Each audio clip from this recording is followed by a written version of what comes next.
Certificate கொடுக்க போகிறோம். ஒரு சர்டிஃபிகேட்டுக்கும் 10 ரூபா.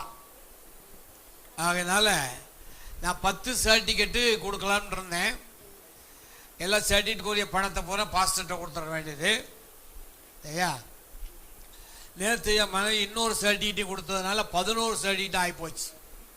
அதனால் 11 சர்டிஃபிகேட்.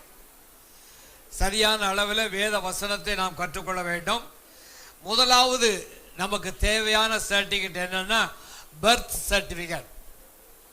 நாம் நம்முடைய பிறந்த சான்றிதழ், தமிழில் பிறப்பு சான்றிதழ். அதான் முதல் சர்டிஃபிகேட் நமக்கு ஆண்டவர் தர விரும்புகிறார். வாசிப்போம். ஆதியாகமம் 32ஆம் அதிகாரம். ஆதியாகமம். இந்த சர்டிஃபிகேட் பூரா எழுதி வைத்துக் கொள்ளுங்க. அதில் ஒன்று கூட நமக்கு இல்லாமல் போகக்கூடாது. ஆதியாகமம் 32ஆம் அதிகாரம் 27, 28. அவர் உன் பேர் என்ன என்று கேட்டார். யாக்கோபு என்றான். அப்பொழுது அவர், உன் பேர் இனி யாக்கோபு எண்ணப்படாமல் இஸ்ரவேல் எண்ணப்படும். தேவனோடும் மனிதனோடும் போராடி மேற்கொண்டாயே என்றார். ஆண்டவராகிய தேவன் இன்றைக்கு காலையில நம் மத்தியில வந்து அவர் இப்பொழுது பிறப்பு சான்றிதழை கொடுக்க விரும்புகிறார். எத்தனை பேர் பெற்றுக்கொள்ள போறீங்க? அல்லேலூயா. உங்களுடைய பெயரானது யாக்கோபு என்று எண்ணப்படாமல் எதாக எண்ணப்படும்? இஸ்ரவேல். ஆங்கிலத்திலே prevail against God. இஸ்ரவேல் என்று சொன்னால் prevail against God. தமிழ்ல நாம் தேவனுக்கு முன்பாக ஒவ்வொருவரும் அவருடைய பிள்ளைகளாக மாறுவதற்காக பெயர் தருகிறார். நீங்கள் நான் அந்த பர்த் சர்டிஃபிகேட் பெற வேண்டுமானால் என்ன செய்ய வேண்டும்? யோவான் 3ஆம் அதிகாரம் 3ஆம் வசனம் 5ஆம் வசனம். யோவான் 3:3. இயேசு அவனுக்கு பிரதியுத்தரமாக, ஒருவன் மறுபடியும் பிறவாவிட்டால் தேவனுடைய ராஜ்யத்தை காண மாட்டான் என்று மெய்யாகவே மெய்யாகவே உனக்கு சொல்கிறேன் என்றார். 5ஆம் வசனம். இயேசு பிரதியுத்தரமாக, ஒருவன் ஜலத்தினாலும் ஆவியினாலும் பிறவாவிட்டால் தேவனுடைய ராஜ்யத்தில் பிரவேசிக்க மாட்டான் என்று மெய்யாகவே மெய்யாகவே உனக்கு சொல்கிறேன். ஆண்டவருடைய பிள்ளைகளாக மாற வேண்டுமானால் ஜலத்தினாலும் ஆவினாலும். அந்த பிறப்பை பற்றி நம்ம பார்க்கும் பொழுது 4 விதமான பிறப்புகள் இருக்கிறது. யோவான் 1:13. யோவான் 1ஆம் அதிகாரம் 13ஆம் வசனம். அவர்கள் இரத்தத்தினாலாவது மாம்ச சித்தத்தினாலாவது புருஷனுடைய சித்தத்தினாலாவது பிறவாமல் தேவனாலே பிறந்தவர்கள். தேவனாலே பிறந்தவர்கள். நமக்கு முதல் சர்டிஃபிகேட் ஆண்டவராகிய தேவனாலே பிறந்தவளாய் இருக்க வேண்டும். அந்த பிறப்பு சர்டிஃபிகேட் பெற வேண்டுமானால் ஆவியினாலும் ஜலத்தினாலும். ஆவி என்பது ஆவியானவர். அந்த ஜலம் என்பது வேத வசனத்தை காட்டுகிறது, ஞானஸ்நானத்தையும் காட்டுகிறது. நீங்களும் நானும் ஆண்டவருடைய வேத வசனத்தினாலே மறுபடி பிறக்க வேண்டும். அது என்ன வசனம் என்று பார்ப்போம். 1 பேதுரு 1ஆம் அதிகாரம் 23ஆம் வசனம். அழிவுள்ள வித்தினாலே அல்ல, அழிவினால் உள்ள வித்தினால் அல்ல, என்றென்றைக்கும் நிற்கிறதும் ஜீவன் உள்ளதுமான தேவ வசனமாகிய அழிவில்லாத வித்தினாலே மறுபடியும் நீங்கள் நிரூபிக்கப்பட்டீர்களே. நீங்களும் நானும் ஆண்டுடைய வேத வசனத்தினாலே அவருடைய பிள்ளைகளாக நாம் மாற வேண்டும். பாவத்திலிருந்து விடுதலை பெற வேண்டும். நாம் தேவனில் அன்பு கூற வேண்டும். சகோதரர் அன்பு கூற வேண்டும். ஆண்டவர் நமக்கு தந்திருக்கிறதான அந்த கட்டளைகளை பற்ற வேண்டும். முதலாவது சர்டிஃபிகேட் பர்த் சர்டிஃபிகேட். நீங்களும் நானும் ஆண்டவருடைய கட்டளைகள் 613 கட்டளைகள் இருக்கிற. அந்த 613 என் கையில் வச்சிருக்கிறேன். அந்த 613 கட்டளைகளையும் கடைபிடித்தால் நீங்கள் அந்த சர்டிஃபிகேட்டை பெற முடியும். இது நம்பர் 1. 2வது சர்டிஃபிகேட் என்ன என்று சொன்னால் நேட்டிவிட்டி சர்டிஃபிகேட். நாம் வாழும் தேச சான்றிதழ். 2வது சர்டிஃபிகேட் நீங்கள் ஆண்டவரிடத்திலிருந்து பெற வேண்டுமானால் நேட்டிவிட்டி சர்டிஃபிகேட். அது என்ன என்றால் ஆதியாகமம் 15ஆம் அதிகாரம் 18ஆம் வசனத்திலிருந்து 21ஆம் வசனம். ஆதியாகமம் 15. அந்நாளிலே கர்த்தர் ஆபிரகாமோடு உடன்படிக்கை பண்ணி எகிப்தின் நதி துவங்கி ஐபிராத்து நதி என்னும் பெரிய நதி மட்டும் உள்ளதும் கேனியரும் கெனிசியரும் கத்தோமியரும் ஏத்தியரும் பெரிசியரும் ரெப்பாயிமியரும் எமோரியரும் கானானியரும் கிர்கானிசியரும் எபூசியரும் என்பவர்கள் இருக்கிறதுமான இந்த தேசத்தை 10 விதமான ஆட்கள் ஆண்டவர் இரண்டாவதாக நமக்கு எந்த தேசத்தை நாம் சேருகிறோம் என்று சொல்ல பொழுது நாம் ஆண்டவருடைய தேசத்தை சேர்ந்த பிள்ளைகளாக மாற வேண்டும். அது என்ன தேசம் என்றால் 10 பேர்கள் உள்ளதான தேசம். அந்த தேசத்துல நம்முடைய தன்மை எதாக இருக்க வேண்டும். அவருடைய தேசத்திலே அவருடைய பிள்ளைகளாய் மாற வேண்டுமானால் நாம் யாராக இருக்க வேண்டும்? யாக்கோபு 2 அதிகாரம் 23 வசனம். யாக்கோபின் புஸ்தகம் 2 அதிகாரம் 23 வசனம். ஆபிரகாம், நம்முடைய பிதாவாகிய ஆபிரகாம் தன் குமாரன் ஈசாக்கை பள்ளிப்பீடத்தின் மேல் செலுத்தின போது கிரியைகளினாலே அல்லவோ நீதிமானாக்கப்பட்டான். விசுவாசம் அவனுடைய கிரியைகளோட கூட முயற்சி செய்து கிரியைகளினாலே விசுவாசம் பூரணப்பட்டதென்று காண்கிறாயே. ஆண்டவருடைய அந்த வேத வசனத்தின்படி நீங்களும் நானும் நேட்டிவிட்டி சர்டிபிகேட், நம்முடைய சான்றிதழ், நாம் என்ன தேசத்தில் வாழப்போகிறோம் என்ற சான்றிதழ் பெற வேண்டுமானால் அந்த சான்றிதழ் எது என்று நாம் பார்க்கும் பொழுது யோவான் 15 அதிகாரம் 15 வசனம். யோவான் 15 அதிகாரம் 15 வசனத்தில் நீங்களும் நானும் எந்த தேசத்தை வாழ போகிறோம். இனி நான் உங்களை ஊழியக்காரன் என்று சொல்லுகிறதில்லை, ஊழியக்காரன் தன் எஜமானன் செய்கிறதை அறிய மாட்டான். நான் உங்களை சிநேகிக்கிறேன்.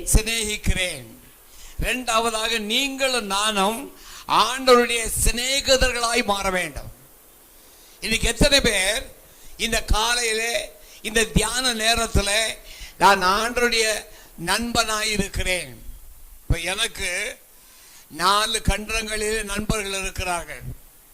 ஆனால் அதை விட ஆண்டவர் எனக்கு சொல்லுகிறது என்ன தெரியுமா?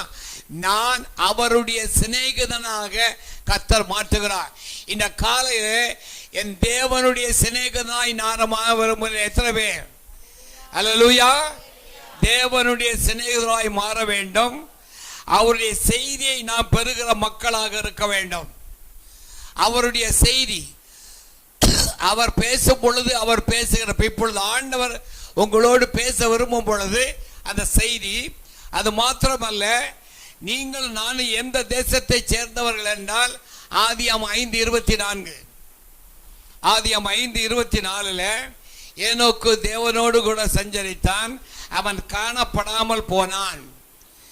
நீங்கள் எந்த தேசத்தை சேர்ந்தவர் என்றால் அவருடைய சிநேகிதத்தை பெறக்கூடியதான தேசம், தேவனுடைய செய்தியை கேட்கிற தேசம், அவரோடு நடக்கிற தேசம். நீங்களும் நானும் நடக்கிற பொழுது ஆண்டவருடைய அந்த வல்லமை, நீங்கள் இன்னைக்கு தேவை என்ன? சாதாரண விசுவாசி என்ற நிலைமை இருக்கக்கூடாது. நீங்கள் எந்த இடத்துக்கு போகிறீர்களோ அங்கே கர்த்தர் உங்களோடு கூட வர வேண்டும். இன்னைக்கு காலையிலே ஒரு தீர்மானம் பண்ணுங்கள், என் ஆண்டவரோடு கூட நான் நடப்பேன், கர்த்தர் என்னோடு நடந்து வருவார். ஹல்லேலூயா. அவரோடு நடக்கிற மக்களாய் மாற வேண்டும். மூன்றாவது இதழ் என்னவென்று சொன்னால் டிரான்ஸ்பர் சர்டிபிகேட், ஆங்கிலத்தில் விடுப்பு சான்றிதழ். நீங்களும் நானும் எதை விட்டுவிட்டு ஆண்டவரை பின்பற்ற வேண்டும்? ஆங்கிலத்தில் call to a new life and a new land. ஆண்டவர் நம்மை ஒரு புதிய வாழ்க்கைக்குள்ளே நடத்த விரும்புகிறார், புதிய தேசத்துக்குள்ளே நடத்த விரும்புகிறார். ஆண்டவராகிய தேவன் ஆபிரகாமை அழைத்தார். ஆதியாகமம் 12 அதிகாரம் 1-3 வசனங்களை நான் வாசிக்கும் பொழுது, ஆதி 12:1-3. கர்த்தர் ஆபிரகாமை நோக்கி, நீ உன் தேசத்தையும் உன்னுடைய தேசத்தையும் உன் இனத்தையும் உன் தகப்பனுடைய வீட்டையும் விட்டு புறப்பட்டு நான் உனக்கு காண்பிக்கும் தேசத்துக்கு போ. நான் உன்னை பெரிய ஜாதியாக்கி உன்னை ஆசீர்வதித்து உன் பேரை பெருமைப்படுத்துவேன். நீ ஆசீர்வாதமாய் இருப்பாய். உன்னை ஆசீர்வதிக்கிறவர்களை ஆசீர்வதிப்பேன், உன்னை சபிக்கிறவர்களை சபிப்பேன், பூமியில் உள்ள வம்சங்கள் எல்லாம் உனக்குள் ஆசீர்வதிக்கப்படும் என்றார். இன்றைக்கு ஆண்டவர் மகிழ்ச்சி பாஸ்டருடைய சபையில் இருக்கக்கூடியதான உங்களை அவர் சொல்லுகிறது என்னவென்றால், நீங்கள் முதலாவதாக இந்த தேசத்தை விட்டு, பரலோக தேசம், இந்த இனத்தை விட்டு அவருடைய இனம், இந்த வீட்டை விட்டு தகப்பனுடைய வீடு, இந்த மொழியை விட்டுவிட்டு அவருடைய மொழியிலே நாம் சேர வேண்டும். அவருடைய பழக்க வழக்கம், அவருடைய உடன்படிக்கைகளை கண்டு நாம் நடக்க வேண்டியவர்களாக இருக்கிறோம். ஆகினால் உங்களுடைய டிரான்ஸ்ஃபர் சர்டிஃபிகேட் என்னவென்றால், நீங்களும் நானும் நம்முடைய மொழி, நம்முடைய தெய்வம் எல்லாவற்றையும் ஒரு காலத்தில் ஆண்டவர் அறியாத வாலிபனாக 25 ஆண்டு காலம் இருந்த பொழுது 25வது வயதில் ஆண்டவர் அங்கே சாயர்புரம் கல்லூரியில் வேலை பார்க்கிற பொழுது ஆண்டவர் என்னை தெரிந்து கொண்டார். அந்த வருஷமெல்லாம் நான் சொல்ல விரும்பலை. அந்த வருஷத்தில் ஆஸ்திரேலியா தேசத்திலிருந்து ஒரு தேவ மனுஷன் வந்து தேவனை பற்றி பிரசங்கம் பண்ணினார். அதை மொழிபெயர்க்கிறதுக்காக அநேகர் இருந்தார்கள். அப்போ நான் கல்லூரியில் இருந்ததுனால நாம் மொழிபெயர்க்காமல் இருக்கிறோம் நினைத்த பொழுது ஆண்டவர் அந்த நாளிலே தம்முடைய தேசத்துக்காகவும் தம்முடைய இனத்துக்காகவும் தம்முடைய மொழியையும் கற்றுக்கொள்ளும்படியாய் ஆண்டவர் 3வதாக என்னை அவர் அழைத்தார். ஆதியாகமம் 17:9 வாசிங்கள். ஆதியாகமம் 17ஆம் அதிகாரம் 9ஆம் வசனம். பின்னும் தேவன் ஆபிரகாமை நோக்கி, இப்பொழுது நீயும் உனக்கு பின் தலைமுறை தலைமுறையாக வரும் உன் சந்ததியும் என் உடன்படிக்கையை கை கொள்ளுங்கள். என்னுடைய உடன்படிக்கையை கை கொள்ளுங்கள். எனக்கும் உங்களுக்கும் உனக்கு பின் வரும் உன் சந்ததிக்கும் நடுவே உண்டாகிறதும் நீங்கள் கை கொள்ள வேண்டியதுமான என் உடன்படிக்கை என்னவென்றால், உங்களுக்குள் பிறக்கும் சகல ஆண் பிள்ளைகளும் விருத்த சேதனம் பண்ணப்பட வேண்டும். ஆண்டவர் அந்த டிரான்ஸ்ஃபர் சர்டிஃபிகேட்ல சொல்லும் பொழுது, உன்னுடைய எல்லா சந்ததியும் என்னை பின்பற்றும். இது 3வது சான்றிதழ். 4வது சான்றிதழ் எது என்று நாம பார்க்கும் பொழுது, ரேஷன் கார்டு, குடும்ப அட்டை. நீங்களும் நானும் 4வதாக குடும்ப அட்டை. அது என்ன குடும்பம்? நீங்களும் நானும் இருக்கிறது பரிசுத்தவான்களின் குடும்பத்தை சேர்ந்திருக்கிறோம், தேவனுடைய குடும்பத்தை சேர்ந்திருக்கிறோம். நீங்களும் நானும் 4வதாக தேவனுடைய குடும்பம். அந்த குடும்பம் எப்படி இருக்க வேண்டும்? யூதா 14ஆம் வசனம் 15ஆம் வசனம். யூதா 14:15 வெளிப்படுத்தலுக்கு முன்னால் இருக்குன்னு நினைக்கிறேன். ஆதாமுக்கு 7ஆம் தலைமுறையான ஏனோக்கும் இவர்களை குறித்து, இதோ எல்லாருக்கும் நியாய தீர்ப்பு கொடுக்கிறதற்கும் அவர்களில் அவபக்தி உள்ளவர்கள் யாவரும் அவபக்தியாய் செய்து வந்த சகல அவபக்தியான கிரியைகளின் நிமித்தமும் தமக்கு விரோதமாய் அவபக்தியுள்ள பாவிகள் பேசின கடின வார்த்தைகளின் நிமித்தமும் அவர்களை கண்டிக்கிறதற்கும் ஆயிரமான தமது பரிசுத்தவான்களோடும் கூட கர்த்தர் வருகிறார் என்று முன்னறிவித்தான். ஆண்டவர் ரேஷன் கார்டு நமக்கு என்ன தந்திருக்கிறார் என்றால், தேவனுடைய குடும்பம். அது என்ன குடும்பம் என்றால், பரிசுத்தவான்களின் குடும்பம், தேவனோடு உள்ள உறவின் குடும்பம். இன்னைக்கு நீங்களும் நானும் எவ்வளவு அருமையான ஒரு நிலைமை இருக்குன்னு அநேகர் தெரியாம இருக்கிறேன். ஏதோ நம்ம ஆண்டுடைய ஆலயத்துக்கு வருகிறோம் போகிறோம் என்பது அல்ல. நீங்களும் நானும் தேவனுடைய குடும்பத்தை சேர்ந்த பிள்ளைகளாய் கர்த்தர் நம்மை இந்த காலில் வைத்திருக்கிறார். அல்லேலூயா. நான் தேவ குடும்பத்தை சேர்ந்தவன். எத்தனை பேர் சொல்ல முடியும்? நான் தேவ குடும்பத்தை சேர்ந்தவன். அது மாத்திரமல்ல, அவருடைய 2ஆம் வருகை அறிவிக்கிறதான குடும்பத்தை சேர்ந்தவன். ஆண்டவருடைய 2ஆம் வருகையை பற்றி அறிவிக்கிறவர்கள். இன்னைக்கு நீங்களும் நானும் ஆண்டவருடைய அறிக்கை, ஆண்டவருடைய ஆளுகையை பற்றி, ஆளுகின்ற குடும்பம். நீங்கள் நானும் ஆண்டவருடைய பிள்ளைகளாக இருக்கிறது மாத்திரமல்ல, ஒரு நாளிலே ஆள போகிறோம். ஏனென்றால் ஆண்டவருடைய ஆளுகை குடும்பம். ரேஷன் கார்டு என்னன்னு சொன்னா, ஆளுகை செய்கிற குடும்பம், அவருடைய 2ஆம் வருகை அறிவிக்கின்றதான குடும்பம், பரிசுத்தவான்களுடைய குடும்பமாக கர்த்தர் நம்மை வைத்திருக்கிறார். அடுத்ததாக 5வது சான்றிதழ் நமக்கு என்ன என்றால், முக்கியமான சான்றிதழ் என்ன தெரியுமா? Contact certificate. நம்முடைய நன்னடக்கை சான்றிதழ். உங்களுடைய நடக்கை என்ன? ஆலயத்துக்கு வந்திருக்கிறீங்க, ஆண்டவருடைய ஆலயத்தில் உட்கார்ந்து இருக்கிறீங்க, உங்களுடைய நடக்கை என்ன? நாம் ஆண்டவரை துதிக்கிறோமா? ஆண்டவரை பாடுகிறோமா? ஆண்டவரை உயர்த்துகிறோமா? பாஸ்டர் சொன்னது போல நாம் அவரை உயர்த்தினால் நிச்சயமாய் கர்த்தர் நம்மை உயர்த்துவார். அல்லேலூயா. எத்தனை பேர் விசுவாசிக்கிறீங்க? நான் கர்த்தரை உயர்த்துவேன், கர்த்தர் என்னை உயர்த்துவார். நன்னடக்கை சர்டிபிகேட் சொல்லும் பொழுது வாசிங்க, ஆதியாகமம் 6ஆம் அதிகாரம், கான்ட்ராக்ட் சர்டிபிகேட். ஆதியாகமம் 6ஆம் அதிகாரம் 8ஆம் 9ஆம் வசனம். நோவாவுக்கோ கர்த்தருடைய கண்களில் கிருபை கிடைத்தது. நோவாவின் வம்ச வரலாறு. நல்ல கவனிங்க, நோவாவுக்கு கர்த்தருடைய கண்களில் என்ன கிடைத்தது? கிருபை. இன்னைக்கு காலையில நல்ல ஞாபகம் வச்சுக்கோங்க, வேதத்தை கையிலே வைத்திருக்கிறீங்க ஒவ்வொருவரும், கர்த்தருடைய கிருபை எனக்கு கிடைக்க வேண்டும். ஆண்டவர் சொன்னார், மலைகள் விலகினாலும் பர்வதங்கள் அலைபெயர்ந்தாலும் கிருபை உன்னை விட்டு என்ன செய்வதில்லை. 2 கொரிந்தியர் 12:9 என்னுடைய கிருபை உனக்கு போதும் ஆண்டவர் சொல்லி இருக்கிறார். ஆகையினாலே ஆதியாகமம் 6ஆம் அதிகாரம் 8ஆம் வசனம் வாசிங்க. ஆதியாகமம் 6:8. நோவாவுக்கோ கர்த்தருடைய கண்களில் கிருபை கிடைத்தது. கர்த்தருடைய கிருபை கிடைத்தது. நோவாவின் வம்ச வரலாறு. நோவா தன் காலத்தில் இருந்தவர்களுக்குள்ளே நீதிமானும் நீதிமானாக இருந்தான், உத்தமனாக இருந்தான். 2 காரியம், நீதிமான், உத்தமன். இன்றைக்கு ஒருவேளை ஆண்டவர் நம்ம மத்தியிலே வந்து நம்மை பார்த்து நமக்கு என்ன சான்றிதழ் கொடுக்க போகிறார்? இது ஒரு சாதாரண பிரசங்கம் அல்ல.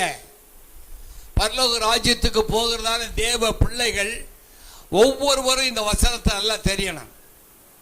நீதிமானாக கர்த்தர் இருக்கிறோமா? ஆண்டவருடைய சமூகத்தில் இருக்கிறோமா? உத்தமனாக இருக்கிறோமா? அதே போல இன்னொரு மனிதனை பாருங்க, ஆதியாகமம் 26:12.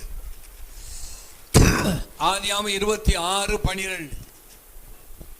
ஈசாக்கு அந்த தேசத்திலே விதை விதைத்தான். கர்த்தர் அவனை ஆசீர்வதித்ததினால் அந்த வருஷத்தில் 100 மடங்கு பலன் அடைந்தான்.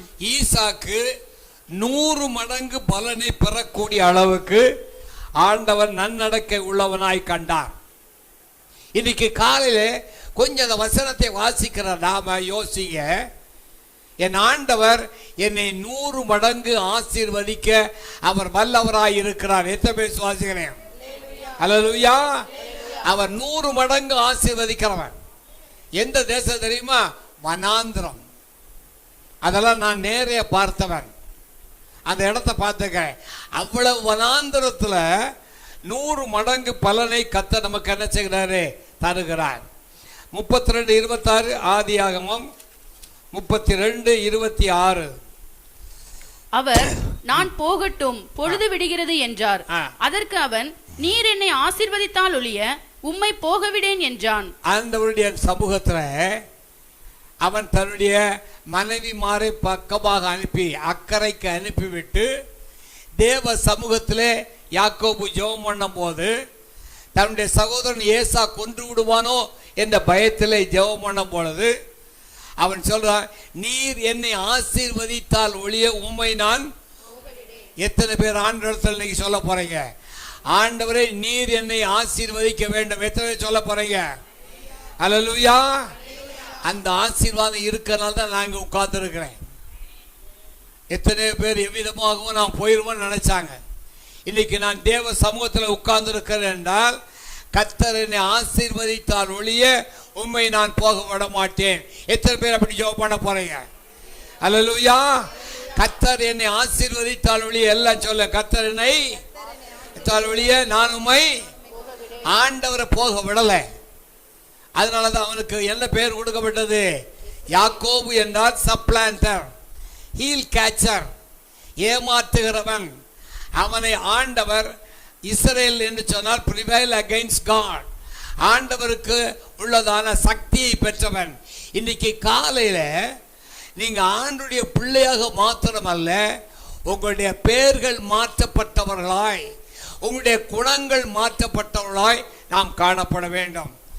39:21 ஆதியாகமம் 39:21. கர்த்தரோ யோசேப்போடு இருந்து ஆ. அவன் மேல் கிருபை வைத்து சிறைச்சாலை தலைவனுடைய தயவு அவனுக்கு கிடைக்கும்படி செய்தார். யோசேப்போடு கர்த்தர் இருந்தார். இந்த ஒவ்வொரு வசனத்தை வாசிக்கும் போது எழுதி கொள்ளுங்க, கர்த்தர் என்னோடு கூட இருக்கிறார். ஹல்லேலூயா. அதனாலதான் நாம இருக்கிறோம். இன்னைக்கு ஆண்டுடைய ஆலயத்தில் நாம இருக்க காரணம் என்னவென்றால் கர்த்தர் நம்மோடு கூட இருக்கிறார். யோசேப்போடு கூட கர்த்தர் இருந்தார். அதை நான் யோசேப்பை பற்றி நேற்று வாசிக்கிற பொழுது, யோசேப்பை பற்றி அவன் மரிக்கிற பொழுது 120 வயது உள்ளவனாக மரிக்கவில்லை. நான் அந்த கேள்வி எழுதும் பொழுது 120 வயது உள்ளவனாய் மரிக்காத ஆள் யார் என்றால் யோசேப்பு. அவன் அப்படிப்பட்டதான தேவனுடைய சமூகத்தில் கர்த்தர் யோசேப்போடு இருந்தார். இன்னைக்கு கொஞ்சம் அந்த வசனங்கள் நல்லா கவனிச்சு பாருங்க. யோசேப்போடு கர்த்தர் இருந்ததுனால தான் போத்திபார் வீட்டிலிருந்து அவன் ஒரு பிரைம் மினிஸ்டராய் மாறக்கூடிய அளவுக்கு உயர காரணம் என்ன?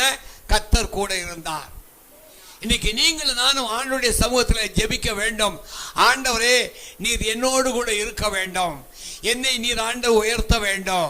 என்னை காண்கிறவர்கள் உம்மை காண வேண்டும். என்னை காண்கிற உம்முடைய வல்லமையை பெற வேண்டும். என்னை காண்கிற உம்முடைய பிரசன்னத்தை அறிய வேண்டும். எத்தனை பேர் அப்படி நினைக்கிறீங்க? சாதாரண விசுவாசியாக அல்ல. அடுத்ததாக 34:29 ஆதியாகமம் 34:29. அவர்களுடைய எல்லா தட்டுமுட்டுகளையும் எடுத்துக்கொண்டு அவர்களுடைய எல்லா குழந்தைகளையும் ஸ்திரீகளையும் சிறைப்பிடித்து வீட்டிலிருந்த எல்லாவற்றையும் கொள்ளையிட்டார்கள். இல்ல, ஆண்டவராய் யாத்ராகமம் 34:29. மோசே சாட்சி பலகைகள் 2ஐயும் தன் கையில் எடுத்துக்கொண்டு சீனாய் மலையிலிருந்து இறங்குகிற போது தன்னோட அவர் பேசினதாலே தன் முகம் பிரகாசித்திருப்பதை அவன் அறியாதிருந்தான். பார்க்கும் போது எனக்கு ஆண்டவர் என்னோடு பேசினார். மோசேனுடைய கரத்துல 2 கற்பலகைகளை கொடுக்கிறார். அந்த 2 கற்பலகைகளை பெறுவதற்காக 40 நாட்கள் அங்கே ஒரு பர்வத்தில் இருந்து அவன் கீழே இறங்குகிற பொழுது அவனுடைய முகம் என்ன செய்தது? பிரகாசித்தது. நீங்கள் நான் இதெல்லாம் உண்மையில கொண்டு வர வேண்டும். ஆண்டவரே, நான் உம்முடைய வசனத்தை கையில வைத்திருக்கிறேன். இப்போ அவர் பைபிள் எல்லாம் கொடுத்தாரு. நம்ம எல்லாம் சந்தோஷமா வாங்கிக்கிட்டோம். ஆனா என்னது நமக்கு விளக்கலன்னா 66 நூல்களை என் ஆண்டவர் என்னுடைய கரத்திலே தந்திருக்கிறார். அந்த நூலை வாங்கும் பொழுது என்னுடைய முகம் பிரகாசித்த வேண்டும். என்னை காண்கிறவர்கள் பிரகாசிக்கிற முகத்தை பார்க்க வேண்டும். என்னை பார்க்கிறவர்கள் உம்மை பார்க்க வேண்டும். என்னோடு பேசுகிறவர்கள் உம்மோடு பேச வேண்டும். என்னுடைய வல்லமை அல்ல, உம்முடைய வல்லமை, உம்முடைய ஆண்டவரே அந்த பிரசன்னம், the power of God should be within us. நீங்கள் நானும் அந்த வல்லமை சும்மா நாம ஆண்டவருடைய சமூகத்தில் ஏதோ காரணம் அல்ல. தேவன் சொல்லுகிறார் முகம் பிரகாசித்தது. இன்னைக்கு நமக்கு தேவை என்ன? மகிழ்ச்சி பாச சபையில் இருக்கக்கூடிய ஒவ்வொரு பிள்ளைகளும் உங்களுடைய முகம் பிரகாசமாம். அதனுடைய அர்த்தம் என்னன்னா, they were able to see Jesus. அவர்கள் இயேசுவை கண்டார்கள். இப்போ நாம அதே நேரத்தில் என்னை காண்கிறவர்கள் இயேசுவை காண்கிறார்களா? நான் பேசுகிறது இயேசுவை போல இருக்கிறதா? அது ஜனங்களுக்கு ஜீவனை கொடுக்கிறதா? அது ஜீவனுக்கு பலன் கொடுக்கிறதா? வியாதியிலிருந்து விடுதலை தருகிறதா? அதான் நமக்கு தேவையா? யோபு அதே போலதான் ஆண்டுடைய பிள்ளைகள் நமக்கு கான்ட்ராக்ட் சர்டிபிகேட். 6வது சர்டிபிகேட் நம்முடைய டிகிரி சர்டிபிகேட், நம்முடைய பட்டமளிப்பு சான்றிதழ். இப்போ நான் எம்எஸ்சி பாட்டனி, இந்த நம்முடைய தியாலஜியில் டாக்டரேட் இன் மினிஸ்ட்ரி, அதை பிடிஹெச்சி எம்டிஹெச்சி எல்லாம் படித்து டாக்டரேட் இன் மினிஸ்ட்ரினால தான் பைபிள் காலேஜில் ரிஜிஸ்ட்ரார் பட்டமளிப்பு. உங்களுக்கு என்னென்ன பட்டங்கள் இருக்கா யோசித்து பாருங்க. என்ன பட்டம் என்று பார்க்கிற பொழுது யோபு 1:8 வாசிங்க. நம்முடைய டிகிரி, உங்களுடைய டிகிரி என்னன்னு பார்ப்போம். கர்த்தர் சாத்தானை நோக்கி, ஆ. என் தாசனாகிய யோபின் மேல் கவனம் வைத்தாயோ? ஆ. உத்தமனும் சன்மார்க்கனும் தேவனுக்கு பயந்து பொல்லாப்புக்கு விலகுகிறவனுமாகிய அவனைப் போல பூமியில் ஒருவனும் இல்லை என்றார். நல்ல கவனிக்க. உங்களுடைய டிகிரி சர்டிபிகேட் என்ன? இப்ப நான் கேட்ட எம்எஸ்சி டிமின் சொல்லுவேன், master of science, doctor of ministry அதை சொல்லுவேன். ஆண்டவர் என்ன பட்டம் தர விரும்புகிறார்? அந்த வசனத்தை பாருங்க.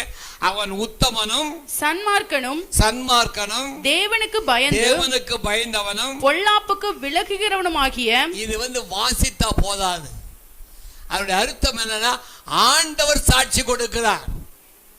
நல்ல ஞாபகம் வச்சுக்கோங்க. வேதத்துல ஆண்டவர் சாட்சி கொடுத்த ஒரே மனிதன் இந்த யோபு என்று பார்க்கிறோம். நீங்கள் நான் இன்றைக்கு நம்மை பார்க்கிற ஆண்டவர், இப்ப பிரசங்கம் பண்ணி கொண்டிருக்கிறேன், என்னை பார்க்கிற ஆண்டவர் என்ன சாட்சி கொடுப்பார்? உத்தமன், சன்மார்க்கன், தேவனுக்கு பயந்தவன், பொல்லாப்புக்கு விலகிற மனிதன். அது மாத்திரமல்ல, பூமியில் அவனை போல ஒருவனும் இல்லை. நான் அதை கொஞ்சம் சோதித்து பார்த்தேன், வேற யார் அந்த அளவுக்கு? இன்னைக்கு ஆண்டவர் காலையில உங்களோடு பேச விரும்புகிறார். உங்களுக்கு டிகிரி சர்டிஃபிகேட் கொடுக்க விரும்புகிறார். அவர் டிகிரி சர்டிஃபிகேட் கொடுக்கும் பொழுது நீங்கள் எந்த அளவுக்கு நாம் உத்தமனாக இருக்கிறோம், சன்மார்க்கராக இருக்கிறோம், பயந்தவர்களாக இருக்கிறோம் என்று நம்ம பார்க்க வேண்டும். அப்போ ஆண்டுடைய பிள்ளைகள் நம்முடைய கையிலே வைத்திருக்கிறதான வேத புத்தகம், அந்த வேத புத்தகத்தை வைத்திருக்கும் பொழுதுதான் முகம் பிரகாசமாக இருந்தது. அதை இன்னும் நம்ம நல்லா பார்த்தோம்னா, ஏசாயா 66 நாம் பார்க்கிறோம் 2ஆம் வசனத்தில், என் வேத வசனத்துக்கு நடுங்கிறவனை நான் என்ன செய்வேன்? நோக்கி பார்ப்பேன். யார் யார் நீங்க இப்போ கையில வச்சு வேத வசனத்தை தியானம் பண்ணி யார் யார் இந்த வேத வசனத்தை எழுதுகிறீர்களோ அவர்களை ஆண்டவர் பார்க்கிறார். நான் எப்பொழுதுமே வேத வசனத்தை வாசிக்கிற பொழுது, தேவனே நீர் என்னை காண்கிற தெய்வம், நீங்கள் ஆராதிக்கிற தெய்வம் உயிரோடு எழும்பின தெய்வம், அவர் நமக்காக மரித்து உயிரோடு எழும்பின தெய்வம், அவர் நம்மோடு பேசுகின்ற தெய்வம், நம்மை மாற்றுகின்ற தெய்வம். அவர் நமக்கு என்ன சர்டிஃபிகேட் கொடுக்க விரும்புகிறார் என்றால், யாரை போல? யோபுவை போல. அவன் வாழ்க்கையில் உள்ளதெல்லாம் நமக்கு 9 மாதம் அவன் கஷ்டப்பட்டான். பயங்கரமான வியாதி, தோல் உதக்கொண்டு வியாதி அவனுக்கு அந்த நாட்களில் கிடையாது. அந்த ஸ்கின் லெப்ரசி என்று சொல்வார்கள் அல்லவா, அதுபோல ஸ்கின் கேன்சர் இருந்தது 9 மாதங்கள். அவன் எந்த பாவமும் செய்யாதவன். ஆண்டவர் அவனுக்கு 10 பிள்ளைகள், திரும்ப 10 பிள்ளைகள். நீங்கள் நான் என்ன சர்டிஃபிகேட்? அதுபோல தானியேலை பார்ப்போம். தானியேல் 5ஆம் அதிகாரம் 14ஆம் வசனம். தானியேல் புத்தகம் 5ஆம் அதிகாரம் 14ஆம் வசனம். உனக்குள்ளே தேவர்களின் ஆவி உண்டென்றும் வெளிச்சமும். உனக்குள்ளே என்ன ஆவி உண்டு? தேவர்களின் ஆவி உண்டென்றும். ஆவி. நல்ல யோசிச்சு பாருங்க. ஒவ்வொரு பகுதியை வாசிக்கும் பொழுதும் ஆண்டவர் நம்மை பார்த்து, உனக்குள்ளே தேவர்களுடைய ஆவி இருக்கிறதா? வெளிச்சம் இருக்கிறதா? வெளிச்சம் என்றால் இருளை நீக்குதல். ஆக்சுவலா வெளிச்சம் என்பது யார் என்றால் இயேசு. இந்த உலகத்தில் ஆதியிலே தேவன் வானத்தையும் பூமியையும் படைக்கும் பொழுது அவர் முதலாவதாக வெளிச்சம் உண்டாக கடவுள் என்றார். அதுபோல நீங்கள் நான் இன்றைக்கு இருளான இந்த தேசத்தில், பாவமான தேசத்தில், சாபமான தேசத்தில் நீங்கள் நானும் வெளிச்சம் உள்ளவர்களாய் வாசிக்கமா. புத்தியும் விசேஷித்த ஞானமும். புத்தி அடுத்ததாக விசேஷித்த ஞானமும். ஞானம் என்றால் கர்த்தருக்கு பயப்படுதல் ஞானத்தின் ஆரம்பம். நல்ல இந்த வசனங்கள் தெளிவாக எழுதி வைத்துக் கொள்ள. ஆண்டவர் நமக்கு என்னென்ன சர்டிஃபிகேட் தர போறார், உங்களை பார்க்கும் பொழுது என்ன பட்டத்தை கொடுக்க போகிறார். அந்த யோபு புத்தகத்தில் வாசிக்கிற பொழுது வேற யாரை பற்றி யோபு பற்றிய போல வல்ல, 56 தடவை யோபனுடைய பெயர் சொல்லப்பட்டிருக்கிறார். இன்னைக்கு நீங்கள் நானும் ஆண்டுடைய பார்வையில் நம்ம எந்த அளவுக்கு அவர் எழுதி வைக்க போகிறார் கொஞ்சம் சிந்திங்க. இந்த செய்தியை கேட்கும் பொழுது நீங்கள் சிந்தித்து பாருங்கள், என்னுடைய பெயரை ஆண்டவர் எத்தனை தடவை எழுதுவார். நான் ஆண்டவருடைய சமூகத்தில் வாசிக்கிற பொழுது, ஆண்டவரே யோபுக்கு 56 தடவை அவன் பேரை சொல்லி இருக்கிறீர், எனக்கு எத்தனை தடவை? அது மாத்திரமல்ல, தேவ ஞானம் உன்னிடத்தில் காணப்பட்டது. மற்றவர்கள் உங்களை பார்த்து என்ன சொல்லுவார்கள், என்ன சாட்சி? அதான் முக்கியம். நாம் ஆண்டவருடைய பிள்ளைகளாக இருக்கிறோம். அந்த மெய் சாட்சி நமக்கு என்ன? ஆண்டவர் கொடுக்கிறதா டிகிரி சர்டிபிகேட். அது 6வது. 7வதாக கம்யூனிட்டி சர்டிபிகேட், நம்முடைய ஜாதி சான்றிதழ்.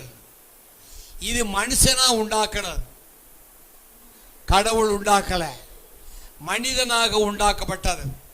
அந்த சான்றிதழ் என்று சொல்லும் பொழுது நாமெல்லாம் எந்த ஜாதியை சேர்ந்தவர்கள் என்று பார்க்க வேண்டும். எபிரேயர் 3ஆம் அதிகாரம் 2ஆம் வசனம். எபிரேயர் 3ஆம் அதிகாரம் 2ஆம் வசனம். மோசே தேவனுடைய வீட்டில் எங்கும் உண்மையுள்ளவனாய் இருந்தது போல, மோசே தேவனுடைய வீட்டில் எங்கும் உண்மையுள்ளவனாய் உண்மை உள்ளவன். நீங்கள் தான் என்ன ஜாதி என்றால் உண்மை பேசுகிற ஜாதி. எத்தனை பேர் விரும்புறீங்க?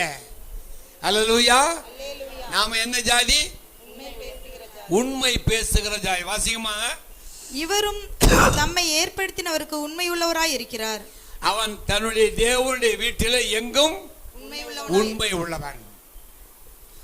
அந்த மோசேயினுடைய வாழ்க்கையில நாம பார்க்கும் பொழுது எல்லா விதமான காரியங்களிலும் உண்மை உள்ளவன்.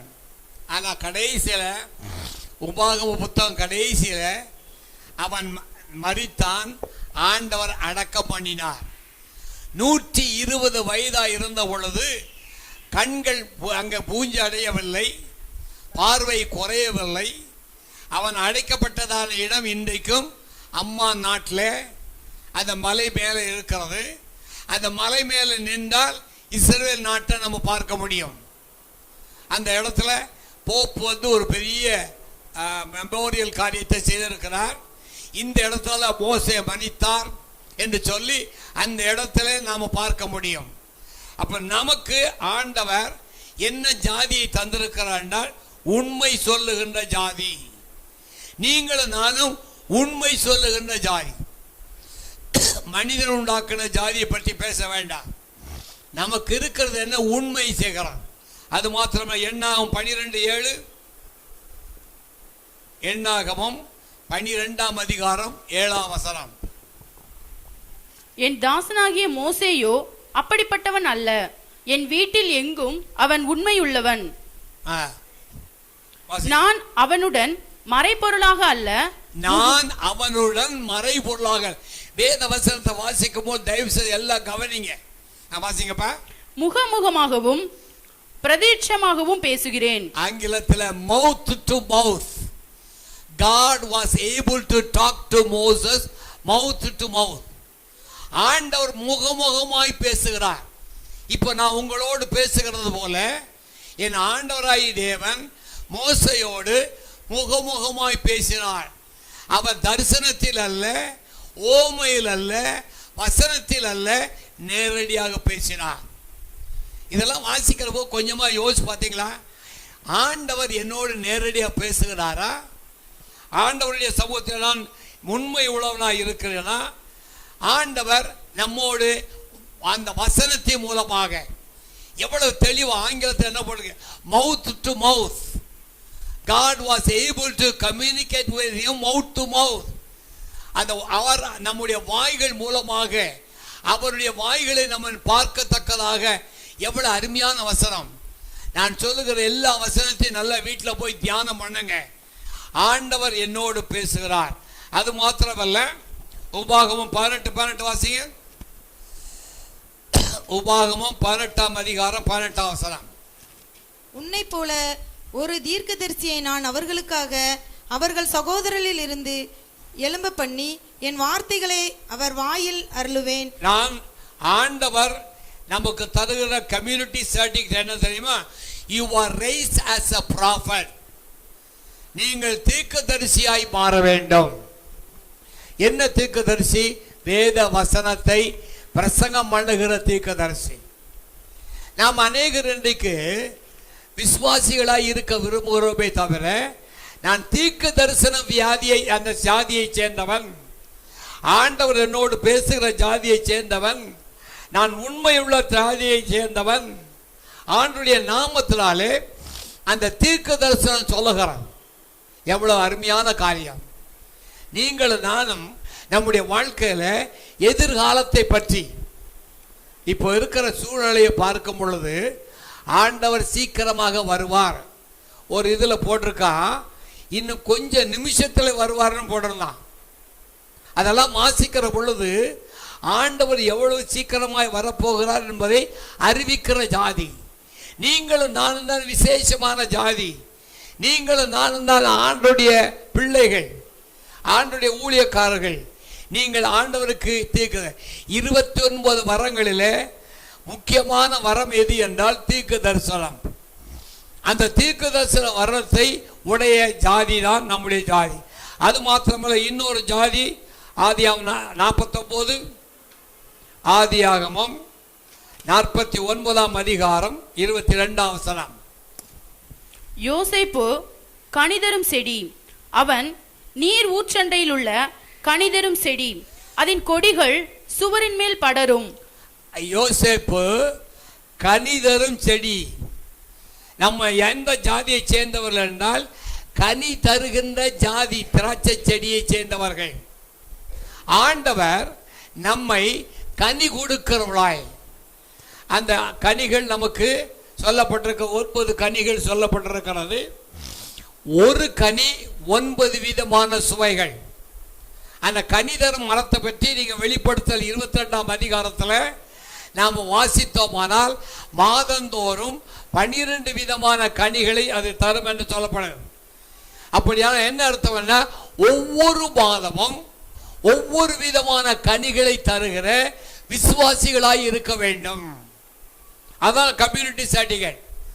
ஆண்டவர் தருகிற கம்யூனிட்டி சர்டிஃபிகேட் என்னன்னா, நீங்கள் ஒவ்வொருவரும் ஒவ்வொரு மாதமும் ஒவ்வொரு விதமான கனிகளை தரக்கூடியதான செடிகளாய் மாற வேண்டும். அப்போ நம்முடைய ஜாதியை யாரா கேட்டாங்கன்னா, நான் உண்மையுள்ள ஜாதியை சேர்ந்தவன், தேவனோடு பேசுகின்ற ஜாதியை சேர்ந்தவன், நான் தீர்க்கதரிசன ஜாதியை சேர்ந்தவன், கனி தருகின்ற திராட்சை செடியை சேர்ந்தவன் என்று நாம் சொல்ல வேண்டும். இதுதான் 7வது. 8வதாக உள்ளது என்னன்னு சொன்னால் மார்க் ஷீட்.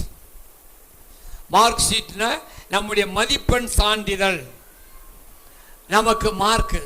இப்போ உதாரணமாக நான் படிக்கும் பொழுது ஜான்ஸ் காலேஜில் படித்தேன். அப்போ முதல் பரீட்சை வச்சாங்க.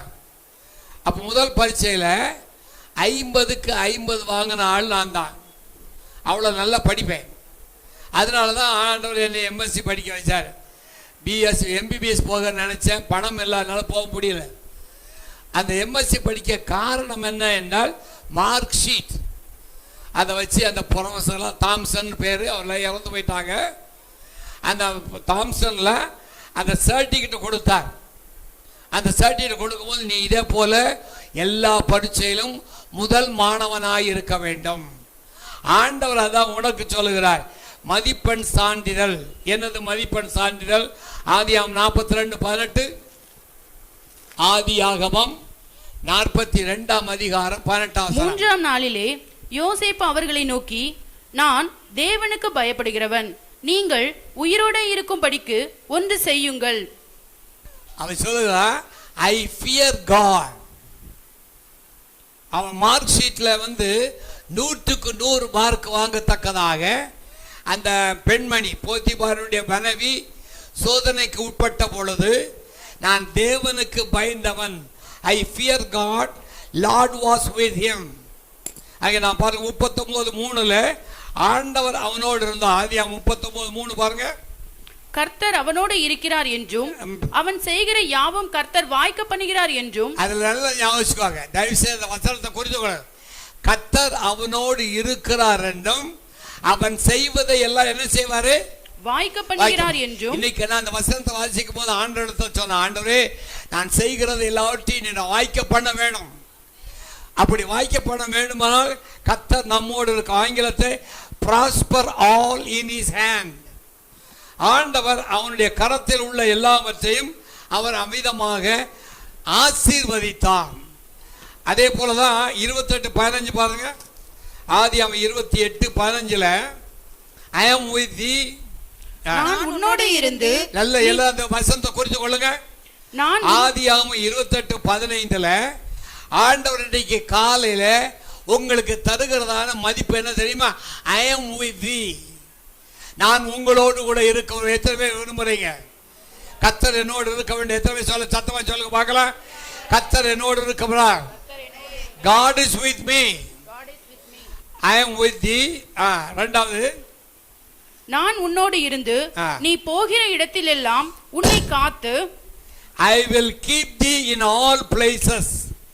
உன்னை போகிற இடமெல்லாம் உன்னை என்ன செய்வேன்? இன்னைக்கு பாருங்க எத்தனை ஆக்சிடென்ட்ஸ் நடக்குது. நான் கூட 2 ஆக்சிடென்ட்ல இருந்து வெளியே வந்தவன். ஒன்று வந்து நான் மதுரையிலேருந்து வந்து ஒரு 40வது கிலோமீட்டர் வரும்போது என்னை டிரைவ் பண்ணி வந்தவன் ஒரு பாஸ்டருடைய பையன். யாரெல்லாம் சொல்ல விரும்பல, அந்த பாஸ்டர் நம்முடைய அசம்பிளி சாகாட் பாஸ்டருடைய மகன் தான். அந்த ரஸ்கல் ஓடிட்டு வர்றான். 120ல் வருது வண்டி. நான் சொன்னேன், டேய் 120ல் வேண்டாடா, 80 போதும்டான்னு. நீ சும்மா வரியா அப்படின்னா. நான் சொன்னேன், சும்மா வரலப்பா, நாம உயிர் இருக்குதுன்னு. என்னை ஆண்ட அண்ணா நின்று பார்க்குறாருன்னா. டிரைவர் பையன் 120 கிலோமீட்டரில் ஃபோர்டு கார் ஓட்டிகிட்டு வர்றான். மதுரையிலேருந்து வர்றேன், தூத்துக்குடி ரூட்டில் வந்துக்கிட்டு இருக்கேன். அவன் சொல்கிறான், ஆண்டவர் இலை ஒன்றை பார்க்குறாரு, என்னையை கூப்பிடல. அப்போ நீ என்ன செய்ய, டோரை திறந்து வெளியே குதி. அவன் ஒரு நாள் நீன்னு சொல்ல தாத்தான்னு தான் கூப்பிடுவான். வெளியே குதின்னா நான் என்ன பண்ணேன், அந்த ஸ்டீரிங் வீலை லெஃப்ட் பக்கம் இழுக்க, அவன் ரைட் பக்கம் இழுக்க, 2 பேரும் சடி. இங்கே இருக்கிற காரிடாரில் அடித்து வண்டி வயலுக்குள்ள குப்பரை அடித்து 2 உடைஞ்சு விழுந்து. அந்த இடத்துல ஆண்டவர் என்ன சொல்றாருன்னா, ஐ வில் நாட் லீவ் தி. ஆண்டவர் என்னை அந்த நேரத்தில் ஒரு தலையில ஒரு முடி கூட ஒரு பிதாகாதபடி கத்தர் காத்ததுனால தான் இன்னைக்கு ஜீவனோடு கத்தர் வைத்திருக்கிறார். அல்லேலூயா. அந்த பயலுக்கும் அடியில் அதாவது என்னடான்னு பார்த்தா என்னமோ மதுரையிலையோ மெட்ராஸ்லையோ என்னமோ தலையில் கை வச்சா என்னமோ ஆவியெல்லாம் வருதுன்னா அது ஆவி அசுத்தாவி. அந்த சனியை நம்மளை வந்து என்ன செஞ்சு வண்டியும் போய் ஆளும் போய் குப்பை. நல்ல வேளை அந்த விழும் பொழுது ஆண்டவர் எப்படி காத்தாருன்னா, பக்கத்தில் பெரிய 3 அந்த ஒயர் போகிற பெரிய கம்பெனி இருக்குது. கொஞ்சம் தவறி இருந்து அந்த கம்பெனியில் விழுந்திருந்தா அப்படியே எரிஞ்சிருக்கும். நீங்கள் நானும் வேத வசனம் பாருங்க. அது 28:15 வாசிப்பா. நான் உன்னோடு இருந்து நீ போகிற இடமெல்லாம் உன்னை காத்து இந்த தேசத்திற்கு உன்னை திரும்பி வர பண்ணுவேன். உன்னை தேசத்துக்கு இந்த வசனத்தை குறித்து கொள்ளுங்க. நீங்க ஒவ்வொரு தடவையும் வாகனத்தில் போகும் பொழுது I will keep the, I am with the, I will not leave the, I will do what I spoke. நான் சொல்லுகிறபடியே கத்தர் செய்வார் என்று கத்தர் நமக்கு, ஆண்டவர் நமக்கு வாக்கு கொடுக்கிறார். இந்த காலை கத்தருக்கு நாம் எல்லா கரங்களை தட்டி, ஆண்டவரே நீர் என்னோடு கூட இரும், நான் என்னை விட்டு விலகாதிரும், நீர் சொல்லுகிறபடியே நடக்கிறவன் ஆண்டுகிறான். அடுத்ததாக 9வதாக என் மனைவி சொன்னதான சான்றிதழ். இதை நான் எழுதவே இல்லை.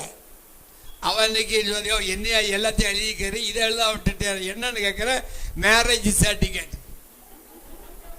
நான் அதைத்தான் மறந்து போயிருந்தேன். ஏன்னா அது வரைக்கும் நல்லா தான், மேரேஜ் ஆகும் வரைக்கும் தான் நல்லது. அதுக்கப்புறம் தான் எல்லாரும் சேர்ந்து வருது. மேரேஜ் சர்டிஃபிகேட் வாசிங்க பார்க்கலாம். வெளிப்படுத்தல் 19:9. வெளிப்படுத்தல் 19:9. பின்னும் அவன் என்னை நோக்கி, ஆட்டுக்குட்டியானவரின் கல்யாண விருந்துக்கு, ஆட்டுக்குட்டியானுடைய கல்யாண விருந்துக்கு அழைக்கப்பட்டவர்கள் பாக்கியவான்கள் என்று. காலையில ஆண்டவர் என்னை அழைத்திருக்கிறார். எத்தனை பேர் சொல்ல முடியும்? கரங்களை வைத்து எல்லா கரங்கள் செஞ்சு பார்க்கலாம். ஆண்டவர் என்னை அழைத்திருக்கிறார், அவருடைய கல்யாண விருந்துக்கு அழைத்திருக்கிறார். இந்த கல்யாண விருந்துக்கு போகும்போது பார்த்தீங்கன்னா அவன் பண்ணுற சேட்டைகள் அப்பா, சாப்பிட்றதையும் பார்த்தாலும் பயமாக இருக்கும். நான் ஒரு காலத்தில் நிறைய சாப்பிடுவேன், அதெல்லாம் சொன்னால் பயந்துருவேன். 13 இட்லி திம்பேன். இப்போ 3 இட்லியில் 1 இட்லி திங்கிறது பெரும்பாடாக இருக்கு. நம்ம கதை. ஆண்டவர் அழைக்கிறார். அப்போ கல்யாண விருந்துக்கு என்னது? ஆண்டவர் தருகிறதான சான்றிதழாக இருக்கிறது. 20:12 வெளிப்படுத்த 20:12. மரித்தோராகிய சிறியோரையும் பெரியோரையும் தேவனுக்கு முன்பாக நிற்க கண்டேன். அப்பொழுது புஸ்தகங்கள் திறக்கப்பட்டன. ஜீவ புஸ்தகம் என்னும் வேறொரு புஸ்தகமும் திறக்கப்பட்டது. அப்பொழுது அந்த ஜீவ புஸ்தகத்தில் பேரிடப்படாதவர்கள் எல்லாம் அக்கினி கடலில் இணைக்கப்பட்டார்கள். அப்போ 9வதாக ஆண்டவர் உங்களுடைய பெயரை ஜீவ புத்தகத்தில் எழுதி வைத்திருக்கிறார். இதை விசுவாசிக்கிறீங்க? ஆண்டவர் எல்லாம் சொல்லுங்க, ஆண்டவர் என் பெயரை ஜீவ புத்தகத்திலே எழுதி வைத்திருக்கிறார். இன்னொரு 5 நிமிஷம் எடுத்துக்கிறேன், நேரம் ஆகி போச்சு. அடுத்ததாக 10வதாக இமிகிரேஷன் சொன்ன வெளிநாட்டு அனுமதி. நான் உலகத்தில் 4 கண்டங்களுக்கு போயிருக்கேன். 5வது கண்டம் ஆஸ்திரேலியா கண்டம் 1 தவிர மற்ற எல்லா நாடுகளுக்கும் போயிருக்கு. அந்த இமிகிரேஷன் போகணுமானால் அதுக்கு நமக்கு தேவை என்ன? இப்பவும் எனக்கு நம்ம மனைவிக்கும் 33வது ஆண்டு வரைக்கும் நான் அமெரிக்கா நாட்டுக்குள்ளே போகலாம், 6 மாதம் தங்கலாம், 6 மாதம் வெளியே வரலாம். அது என் கையில் இருக்குது. அந்த இமிகிரேஷன் வெளிநாட்டு அனுமதி சீட்டு என்னது? அப்போஸ்தலர் 13:22. அப்போஸ்தலர் 13ஆம் அதிகாரம் 22ஆம் வசனம். வாசிங்க, நீங்க வாசிப்பா. பின்பு அவர் அவனை தள்ளி தாவீதை அவர்களுக்கு ராஜாவாக ஏற்படுத்தி ஈசாயின் குமாரனாகிய தாவீதை என் இருதயத்துக்கு ஏற்றவனாக கண்டேன். இருதயத்துக்கு ஏற்றவன். நீங்க ஆண்டவருடைய ராஜ்யத்துக்குள்ள, பரலோக ராஜ்யத்துக்குள்ள போக வேண்டுமானால் நீங்கள் எப்படிப்பட்டவளாய் இருக்க வேண்டும்? இருதயத்துக்கு ஏற்றவளாய் இருக்க வேண்டும். ஆண்டவருடைய பிள்ளைகள், அதில் நம்ம விசேஷம் தாவீதை பற்றி வாசிக்கும் போது அவனுக்கு மனைவி 6 மற்றெல்லாம் இருக்குது. அப்போ நான் யோசித்தேன், ஆண்டவரே இமிகிரேஷன் சர்டிஃபிகேட் அவனுக்கு எப்படி கொடுத்தேன்னு கேட்டேன். அவன் சொல்லும் பொழுது ஆண்டவர் ஒரு வார்த்தை சொன்னார். அவனுக்கு நான் சொன்னாலும் உனக்கு சொல்கிறேன்னு சொன்னார். என்ன சொன்னார் தெரியுமா? லூக்கா 23:42. லூக்கா 23:42. இவை இயேசுவை நோக்கி, ஆண்டவரே நீர் உம்முடைய ராஜ்யத்தில் வரும்போது அடியேனை நினைத்தருளும் என்றான். இயேசு அவனை நோக்கி, இன்றைக்கு நீ என்னுடனே கூட பரதீசில் இருப்பாய் என்று. எவ்வளவு அருமையான வார்த்தை தெரியுமா? இதெல்லாம் நீங்க எழுதுறீங்களா என்னமோ தெரியாது, எழுதாத பட்டியல் நான் சொல்லல. நீங்களும் நான் இன்றைக்கு காலையில் ஆண்டவர் சொல்லுகிறார், இன்றைக்கு நீ என்னோடு கூட பரதீசில் இருப்பாய். எத்தனை விசுவாசிக்கிறீங்க? ஆண்டவரோடு நான் பரதீசில் இருப்பேன். அல்லேலூயா. அதான் ஆண்டவருடையது. அந்த நாட்டுக்கு போறதுக்கு நமக்கு வெளிநாட்டு விசா தேவைப்படுகிறது. அந்த விசா தான் நீ இன்றைக்கு என்னோடு கூட எதில் இருப்பாய்? சரி, கடைசியாக நமக்கு சொல்லப்படுகிறதான காரியம், ஆண்டவருடைய நாமத்தினாலே கம்யூனிட்டி சர்டிஃபிகேட், மார்க் சர்டிஃபிகேட், அடுத்ததாக கல்யாண விருந்து, இமிகிரேஷன், அடுத்ததாக விசா ஆக 11 காரியங்கள். இதை தெளிவாக அந்த வசனங்கள் எழுதுங்க. நீங்களும் நானும் இந்த வசனங்களின் படி ஆண்டவர் இன்றைக்கு என்னோடு கூட I am with thee, I will keep thee, I will lead thee, I will guard thee. உன்னோடு நான் இருப்பேன், உன்னை விட்டு நான் விலக மாட்டேன், உன்னை நான் பாதுகாப்பேன். ஆகையினாலே இந்த 11 சர்டிஃபிகேட் எழுதிட்டீங்களா? அதாவது 7வது கம்யூனிட்டி சர்டிஃபிகேட், 8வது மார்க் ஷீட், 9வது கல்யாண விருந்து, 10வது இமிகிரேஷன், 11வதாக விசா. ஆகையினால இந்த 11 சர்டிஃபிகேட்டையும் நல்லா எழுதி தியானம் பண்ணுங்க. இது நான் எழுதியது. நீங்க இன்னும் ஆண்டவருடைய சமூகத்தில் தியானம் பண்ணுங்கள். கர்த்தர் பெரிய காரியங்களை செய்வார். அல்லேலூயா. எல்லாம் ஜெபம் பண்ணு. நல்ல பிதாவே, ஆண்டவராகிய இயேசுவின் நாமத்தால் உமக்கு ஜெபம் பண்ணுகிறோம். இந்த 11 சர்டிஃபிகேட்டும் ஆண்டுடைய நாமத்தினாலே உம்முடைய பிள்ளைகள் அந்த 11 சர்டிபிகேட்டை பெற்றுக்கொள்ள கிருபை தாரும். மற்றவர்களுக்கு இதை சொல்லிக் கொடுக்க கிருபை தாரும். நீர் எனக்கு சொன்னது போல ஆண்டவரே, உபாகமம் 22ஆம் அதிகாரம் 7ஆம் வசனத்திலே நீ நன்றாயிருப்பாய், உன் நாட்கள் நன்றாக இருக்கும் என்று சொன்னீர். அதே போல இந்த மக்கள் நன்றாயிருக்கவும் நாட்கள் நன்றாயிருக்கவும் கிருபை தாரும், ஆசீர்வதியும். இயேசுவின் நாமத்தில் பிதாவே, ஆமென். Lord, hallelujah.